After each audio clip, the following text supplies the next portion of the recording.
Okay.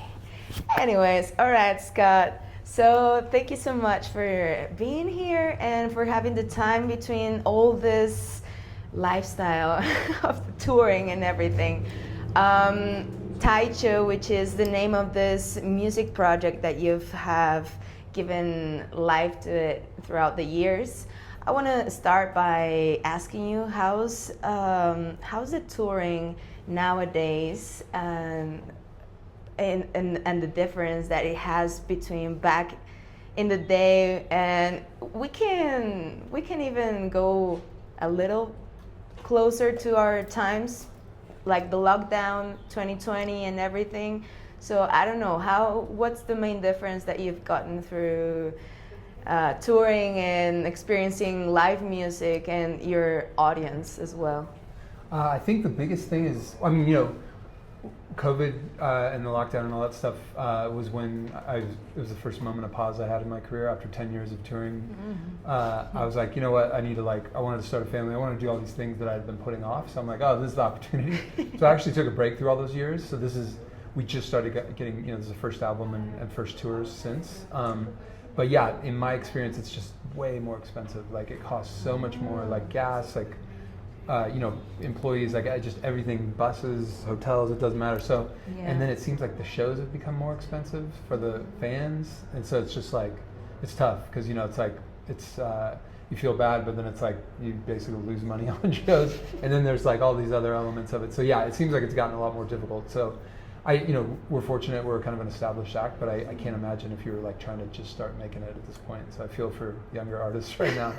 Definitely. Yeah. And it's interesting because for an artist, like giving out their art and being like, oh, I wish it was free and we could just like exchange energy and live out of it. But yeah, it does come with a cost.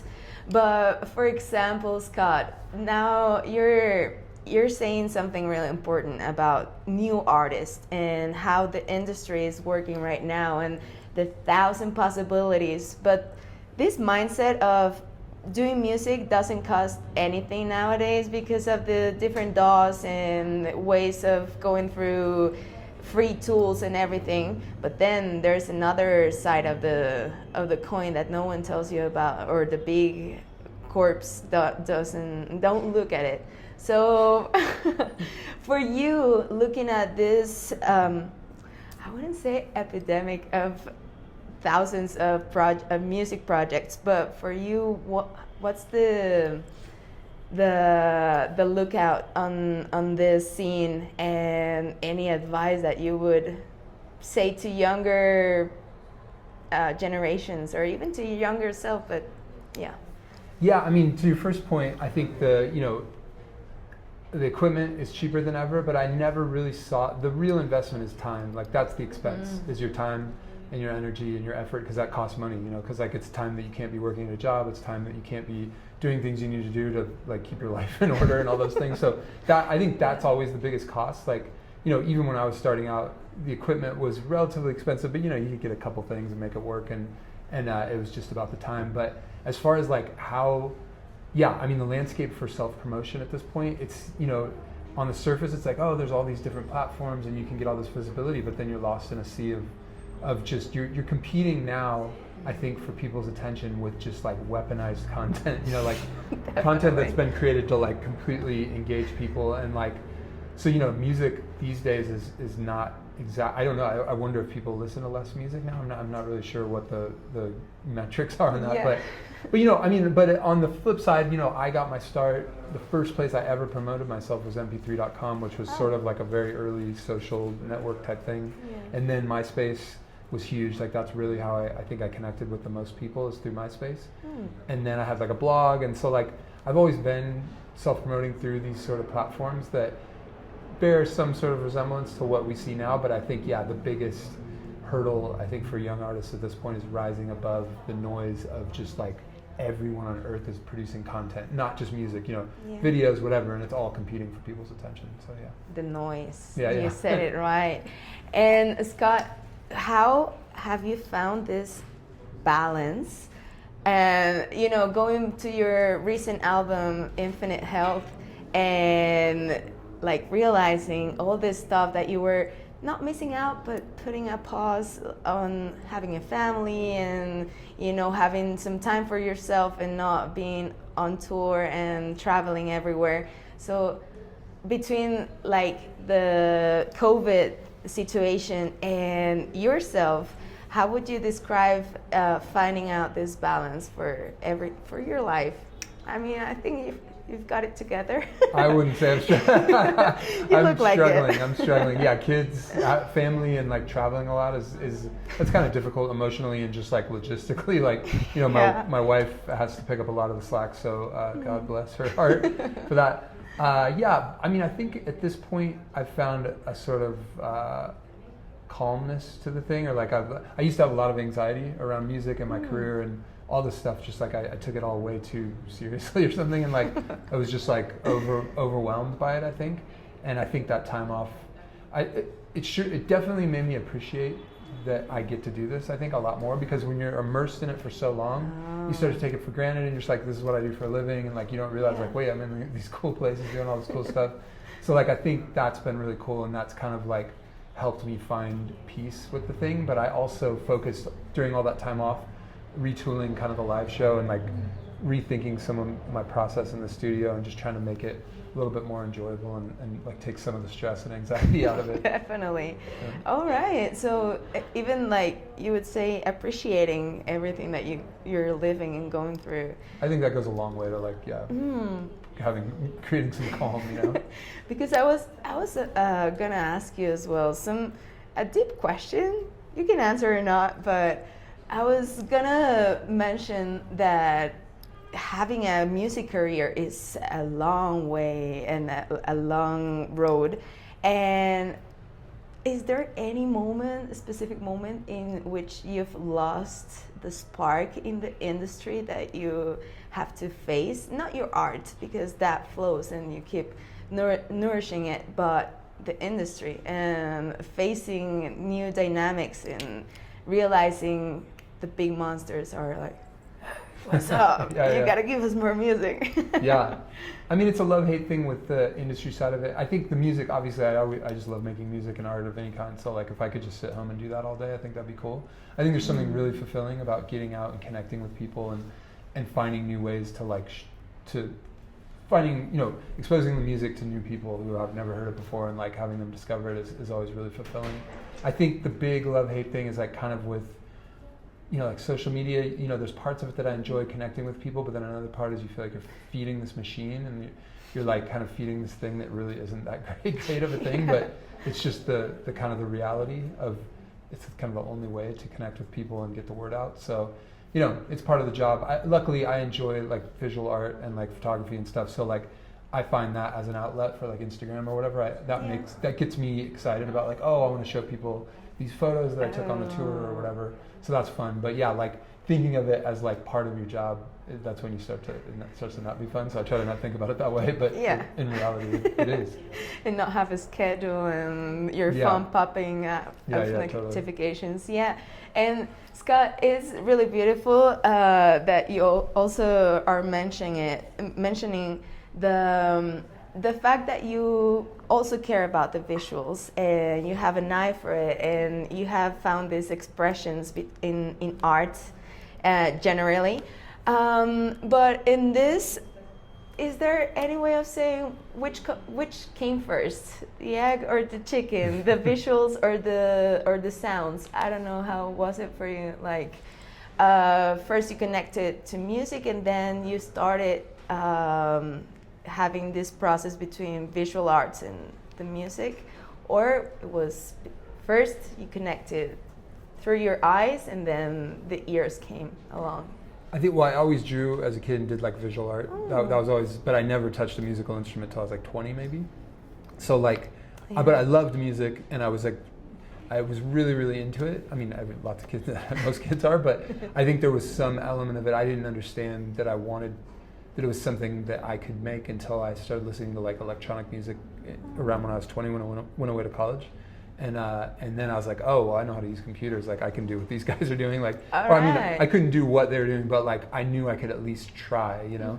And like, it made me really curious how they made these sounds. So that was my entree into it. But like, that was also right when I got my first computer that was powerful enough to run Photoshop. All right. And so that was when I started doing visual art with a computer, and that was when it opened up, because I'm too lazy to, you know, if I don't have undo, like drawing, I did it because that's all I had when I was a kid, but the second I had a computer, I was like, this is it, this is what I need to be doing. Damn. So yeah, so I guess they both started at the same time in that respect, that like I started doing design, and I kind of started making music just so I could design the covers for it, you know? Oh, damn. And I would make like the mixtape covers and like give them out to my friends and family and stuff. Yeah. So like, and then do the posters for shows and stuff. So that was always like the coolest thing. You also did that? Yeah, I always do the Wow. posters and the album covers and stuff. Ah, that's beautiful. But back then, I was working in, you know, like software design, like doing interfaces. So like doing posters and album covers was like the coolest thing you can imagine. Yeah. So I was like, I always wanted to be able to do that. So I was like, oh, I got to get Tycho big so I can start doing Yeah. the posters for that. Yeah. That's amazing. All right. And it comes in handy, like, to get it done yourself. And Yeah, I think if that's another thing for young artists, like I think to understand those tools and to have a visual, a vision for how you want the thing to be presented visually, I think that's really big, because if you can understand that and you can control and have power over that, that gives you so much more kind of, I guess like, I think if you can connect that all together and not be reliant on somebody else's vision, like I think there's something really cool about a cohesive vision with the music and the visuals, you know? And then That's also true. just, you know, you can just do it immediately and like do all your own posts and stuff. yeah, definitely. Yeah.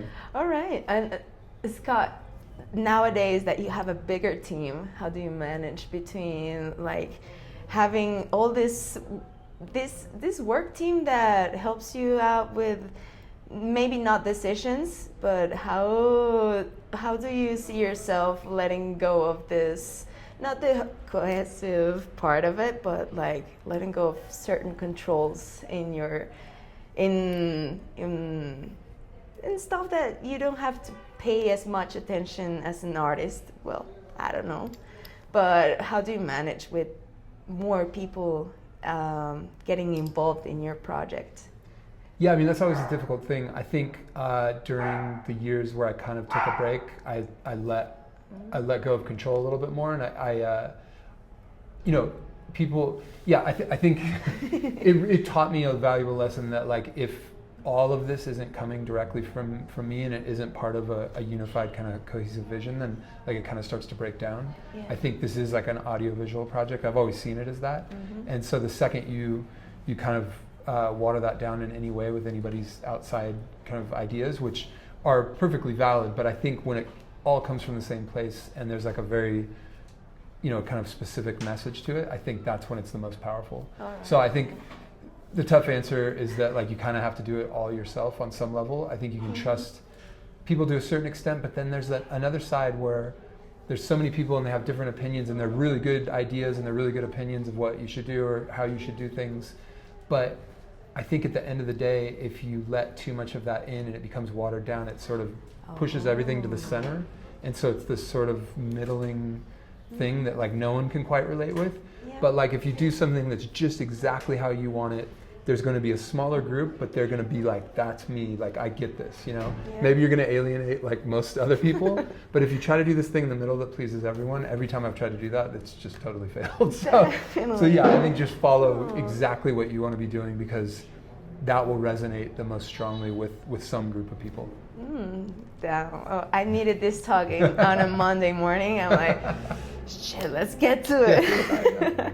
That's beautiful, Scott. And for last but not least, can you tell us about this recent album, which is not that recent, but it is, the new touring, presenting this new material. 2024 was the year that you let it out, but I don't know, can you tell us about how long did it take you to have it ready and to, you know, have everything that you needed surrounding that project and that little baby now?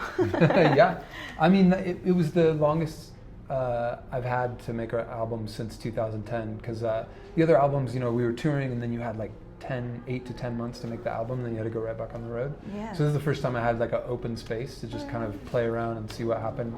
And I actually made kind of like 2 albums. This is the first one, and then the other one I just kind of got to wrap it up this year. And Oh, so yeah, wow. it was really cool because I had all this time, which you never know. Like sometimes the more time you have, the more you second guess things, and like you second guess inspiration and like that moment of creation. And then sometimes that can like water things down where you're like, oh, but what if I had done this? And then you have too much time. So like That's you have to true. find a balance there. But I think with the kind of music, with this album in particular, I want it to be really detailed and intricate with all these layers. And I just kind of like dive, I spent like 4 years on that album, 5 years. Just playing around with it in the background. So I think it served this album, but I think the second part of this album that I'm going to finish up, I want it to be like very concise, like the way that I go about it. So I think it'll be two sides to the same coin. So. Oh, amazing! And, well, we don't have a certain date on the new material, but between the touring and ending and wrapping it up, you think that maybe by the beginning of 2026 we'll have this side B? Yeah, I wonder. You finish it, and then it takes like 6 months for the labels to get the plan and get it out. So maybe I'll be finished by the end of the year, and then it'll be out middle next year. I don't know, but I do have like 4 collaboration tracks that I've been working on, like vocal songs, that will be coming out over the next year. Those are pretty much done. So Amazing. just kind of wrapping those up. The bigger team, the longer it takes. Yeah. I mean, they got to set up all the promotional stuff and Definitely. and all that. But yeah, it's always like, oh, here you go, and then it's like you have to wait so long. Like by the time it comes out, you're like, oh, that album? That's like a long time ago. But it's new to everyone else, so it's fine. You know what, Scott? This is my last question. Yep. You said something that resonated and that I wanted to ask you, honestly. Do you think that when looking back at your discography and everything that you've done, is there any mixed feelings that you found, or anything that you think, I don't know, I've even outgrown this, or it doesn't resonate with me anymore, but it's part of the journey, so I take it in? I think yeah, there were things that at one point I felt like I was questioning. And it was weird, like it came full circle. It took like a couple of years. It always takes, because you play these songs and you're working on them and you hear them so many times. By the time the album's done, you're just numb. At least I'm like numb. Yeah. I'm like, it doesn't mean much to me. It takes like 2 years, and then I'll be in like a restaurant or at somebody's house, and like one of the songs will come on and be like, oh, like that's, it just recontextualizes the whole thing. Yeah. And like I think it takes so much time and space to have true perspective on your work. But I think the common thread in all of it is the one regret I always have is if I ever second guessed myself and made a decision out of doubt, and not because of some like deep feeling in my heart, like this has to get out of me. And then you're like, oh, but no, maybe that's not cool, or maybe that doesn't sound like this. It's like every time I've made a decision based on like, like a logical decision and not just like gone with what I felt, I feel like that's when I've always regretted it, or I can look back and be like, that was probably a bad call. Damn, you gotta trust the hunch. So you gotta stand, you gotta trust. Most of the time, I'm sure your heart makes bad decisions. Yeah. But we learn. Yeah, but I think, but you can never blame yourself for that. I think that's artistically, you can look back and be like, maybe it was technically the wrong decision, but like, there's some integrity in just always going with what you feel and being true to that. So I think being able to be proud of the decision-making process, I think is another important thing, and not just the product of it. Owning it. Yes, owning it. There you go. Thank you so much, Scott. And thank you for everything. Yeah, I hope it keeps flowing and you get some rest soon. And best of luck. Yeah, thank you. Appreciate it. Thanks for having me.